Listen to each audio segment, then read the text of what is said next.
Alright guys, so this is a big update. Let's talk about a global currency crisis today, because chances are we'll probably get one.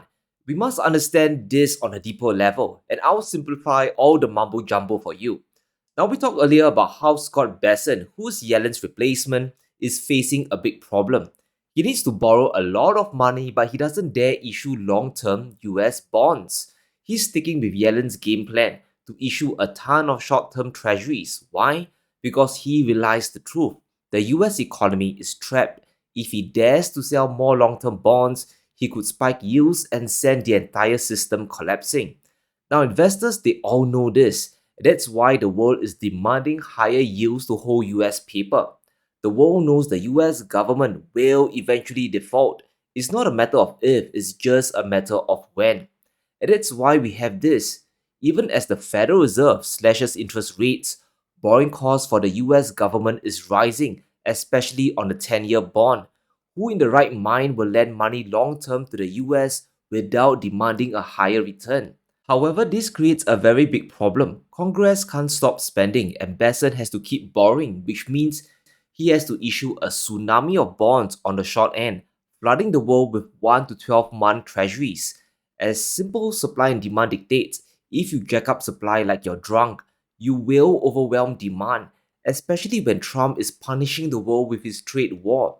And now Bessent has confirmed what we have suspected for a while. He wants the US dollar to be stronger. That is good for the US economy in the short term, but horrible for the world. Now, he told the world that he favors a strong dollar, and he won't rock the boat with what's happening in the bond market. He has confirmed that America's strong dollar policy is intact. And once we understand this, we can see the storm clouds in the distance. The dark clouds are starting to form, and it is in the shape of Bessent's face. He is fully on board the Trump train, especially when it comes to economic tariffs. He just reviewed the agenda of why the US is waging a tariff war and how it sends the dollar higher. I believe these tariffs, they're going to be paid for by our workers and small businesses. And all through the campaign, we heard they weren't, that foreign countries were going to pay it. I think that's baloney. It's going to be paid for by workers and small businesses. History of tariffs and tariff theory, optimal tariff theory does not support what you're saying. If we were to say use a number that has been thrown around in the press of 10%, then traditionally the currency appreciates by 4%. So the 10% is not passed through. Foreign manufacturers, especially China, which is trying to export their way out of their current economic malaise, they will continue cutting prices to maintain market share. Now, Bessent is wrong on the level of China cutting prices. They don't have to because the US supply chains are just so far behind. Chinese goods can't be easily replaced. Just go out there and ask Walmart. But he is right about tariffs spiking the strength of the dollar. It's critical to understand why the US wants the USD to appreciate. It's because a global currency crisis is great for Trump's reshoring plan. Yes, a stronger dollar is bad news for US exports, but the US isn't exporting much today compared to China. Their industrial base is kaput. But a stronger dollar will hurt countries with manufacturing bases. Take the euro for example. It has fallen against the dollar by over 5% in the last 6 months. So now all the industrial inputs such as rare earths and LNG are more expensive to import into Europe, and this makes EU manufacturing less competitive. The same consequence is happening for Japan, Canada, and Mexico as well. Even China will get affected, but to a much lesser extent. And this is why the world, especially manufacturing economies, they're all terrified of Trump's tariff war. It creates a perfect storm that can de-industrialize their economies. And that's why Bessent is supporting a stronger dollar. Now, this situation is extremely serious. Canada and Mexico are under extreme threat. 14 to 16% of their GDP depends on exports to their biggest neighbor. Just a 10% tariff could be enough to collapse exports and send them spiraling into a recession. That's just a hit to export revenues. While this happens, the flow of dollars starts to slow down. And because we are all trapped in the USD system, the strength of the dollar rises. and this causes industrial inputs to get much more expensive for America's neighbors, while imports get cheaper for the US to import in, and this is a consequence of a stronger dollar. The sequence of events is very important here. Trump and Besant's strong dollar policy is good for the US because they hardly export much to the world at this point, and that's why the trade deficit is just so big. This is Trump's one-two punch using trade tariffs. It's not just about collecting revenue for government spending, that's just a byproduct. The true agenda is global de-industrialization, and the US can still send the dollar even higher. Trump's tax cuts are expected to create a revenue black hole of over $10 trillion. On the low end, this will cost $5 trillion, and more likely than not, the US government will lose $11.2 trillion of revenue. That's a loss of 1.3% of GDP. And how do you think this loss will be made up? The US is broke, so they will have to borrow the money into existence. Now, this money will be borrowed from global economies. This will flood the world with even more US bonds. The US can still send the dollar even higher. And because we live in this twisted world, the higher bond yields go, it creates a vacuuming effect for investors. It drains the world of capital because the USD is still the reserve currency. So in the short term, we best prepare ourselves for prolonged currency crisis.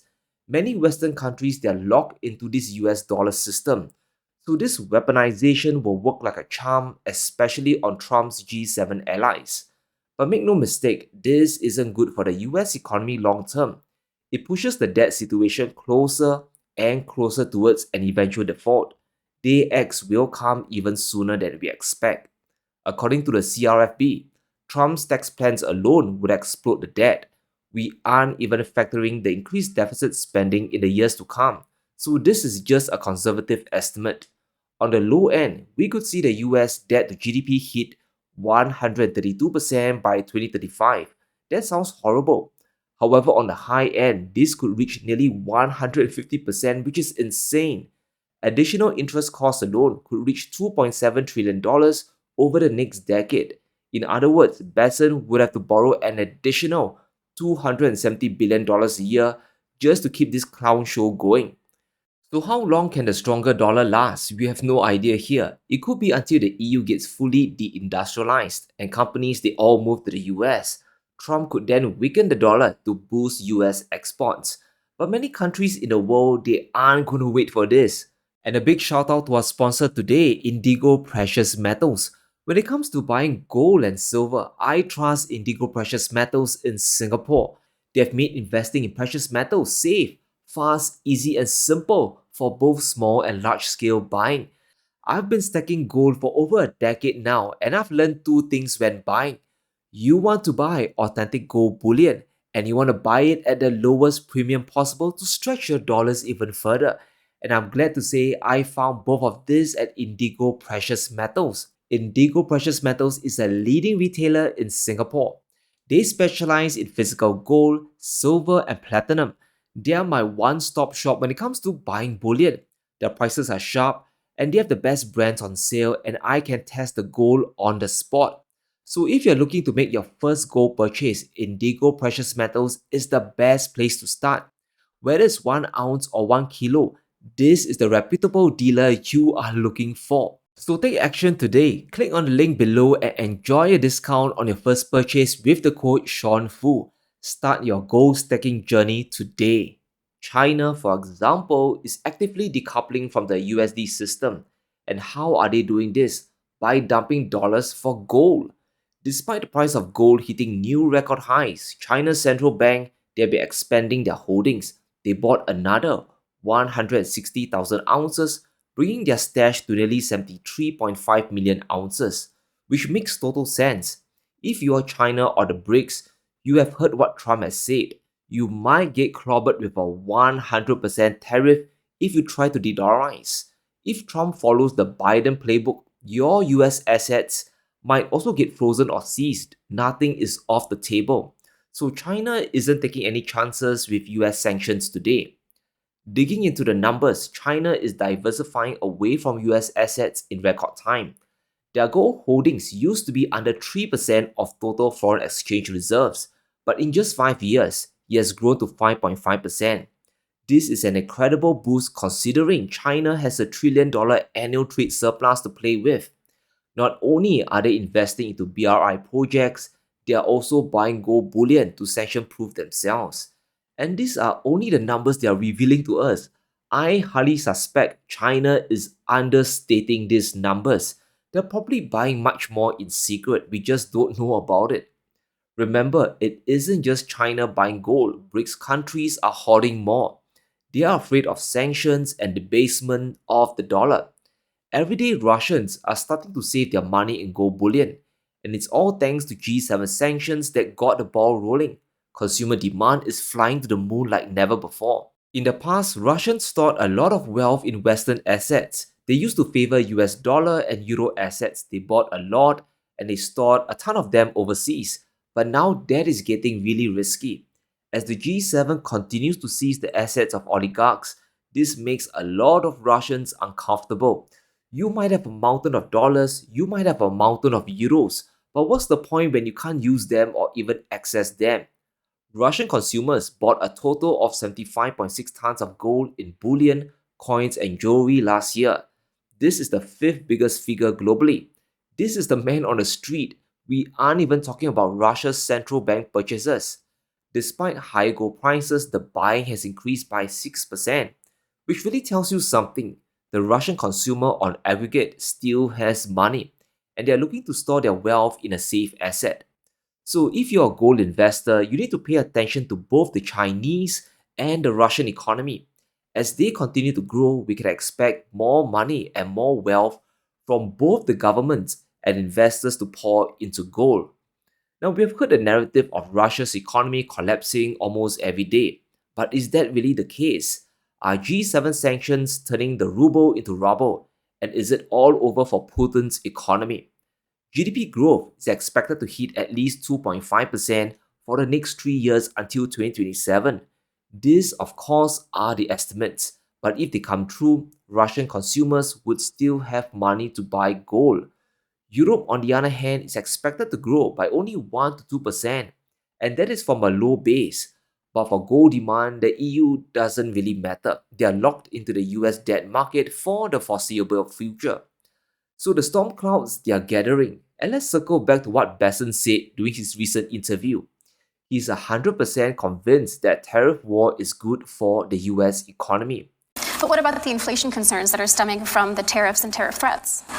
Look, I'm not sure that where this narrative that tariffs for the country putting on the tariffs is inflationary, that we could have a small one-time price adjustment, that as we saw in Trump 1.0, that the deregulation and the other policies, we stayed right around the Fed's target level. So I'm unconcerned about that. I think especially that China now, given all their excess capacity, will, no matter the level of the tariffs, will end up eating quite a bit. It's likely the plan of a universal tariff will come to pass. Now, we have no idea how bad it might be. It might be 5%, it might be 10%, or even 25%. No one knows. But what we do know is how destabilizing this is for the world. It threatens to unlock a new currency crisis for global economies. As a result, the world could hit the US with counter tariffs. However, that is just the first order effects. Behind the scenes, under the curtain, the real threat is the de-dollarization of global assets. If the US dollar strengthens too much, we could see a wave of countries selling their dollar assets. And when the dust settles, just ask yourself a very simple question. Will they be more inclined to buy US bonds at the same rate as before? Or will they look for alternatives like gold? But let me know what you think. Why does the US want a stronger dollar? And will BRICS continue to buy more gold in the years to come? Let me know in the comments below. Stay safe, be sure to smash the like button and subscribe as we navigate through these crazy times.